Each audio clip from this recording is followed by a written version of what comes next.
बिस्मिल्लाहिर्रहमानिर्रहीम। अस्सलामु अलैकुम वरहमतुल्लाहि वबरकातुहू। अल्हम्दुलिल्लाह, अल्लाह के करम से हमने इब्तिदान सबसे पहले हुरूफ तहज्जी पढ़े, मुफरिदात, मुरक्कबात, हरकात, तनवीन, आपस में अल्फाज का ताल्लुक, अल्फाज को पढ़ने का तरीक़ा, ये हमने सीखा। आज हम सीखेंगे हुरूफ मद्दा और खड़ी हरकात को किस तरह पढ़ा जाता है और इनका आपस में क्या ताल्लुक है। इंशाअल्लाह आज ये हम इस टॉपिक पर डिस्कशन करेंगे। आज हम सबक लेकर हाजिर हुए हैं हुरूफ मद्दा और साथ ही खड़ी हरकात। दोनों एक ही जैसे पढ़े जाते हैं, यानी जिस तरह हुरूफ मद्दा को पढ़ा जाएगा उसी तरह खड़ी हरकात को पढ़ा जाएगा। जैसे देखिए, बा अलिफ ज़बर बा, और इसी तरह बा खड़ा ज़बर बा, दोनों सेम हुए, जितना उसको खींचा उतना इसको खींचा। इसी तरह बा वाव पेश बू, इसी तरह बा उल्टा पेश बू, तो ये सेम हो गए। इसी तरह बा या ज़ेर बी और बा खड़ा ज़ेर बी। अब आप देखिए, दोनों ही सेम सेम हैं। अब आप इसी तरह तमाम हुरूफ तहज्जी को पढ़ सकते हैं, जैसा कि जा, जू, जी। अब चाहे आप अलिफ मद्दा पढ़ें चाहे खड़ी हरकात पढ़ें, दोनों एक ही जैसे हुए।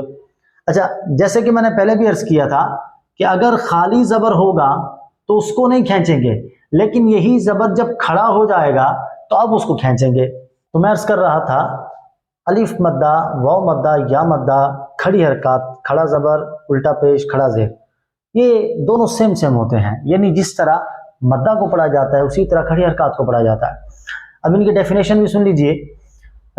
आसान लफ्ज़ों में आप यूँ कह सकते हैं कि अलिफ की दोस्ती है ज़बर के साथ, वाव की दोस्ती है पेश के साथ, और या की दोस्ती है ज़ेर के साथ, और दोनों दोस्त जहाँ आएंगे मोहब्बत से खींच कर ले जाएंगे। तो लेकिन इसमें एक इम्पोर्टेंट चीज़ जो है, एक अहम चीज़, वो ये है कि ये साकिन होने चाहिए।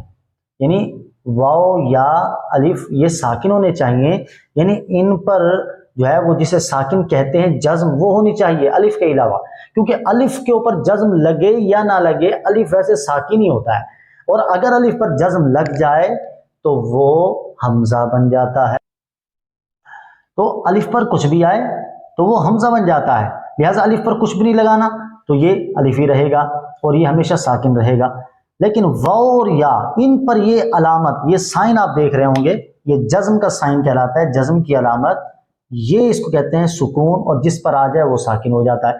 तो अब वाव और या दोनों साकिन हो, लेकिन वाव की जो दोस्ती है चूंकि पेश के साथ है तो लिहाजा ये वाव मद्दा बनेगा।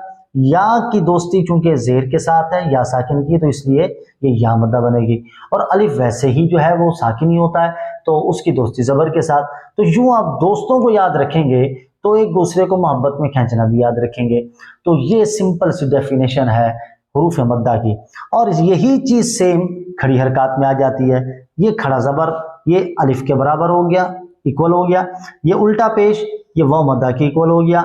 ये खड़ा ज़ेर ये या के इक्वल हो गया। तो ये चीज़ें बिल्कुल सेम टू सेम हैं, जस्ट इनके नाम अलग अलग हैं, बाकी काम एक ही है। यानी दोनों को एक ही अलिफ खींचना है, वो है बा, बू, बी। अब चाहे आप अलिफ मद्दा पढ़ें बा या खड़ा ज़बर पढ़ें बा, दोनों एक ही हैं। चाहे आप वाव मद्दा पढ़ें बू, चाहे उल्टा पेश पढ़ें बू, एक ही बात है। चाहे आप बा या ज़ेर बी करें या बा खड़ा ज़ेर बी करें, बा बू बी सेम सेम हैं। ये था आज का सबक। मज़ीद सबक के साथ फिर हाजिर होंगे। अल्लाह हाफिज़।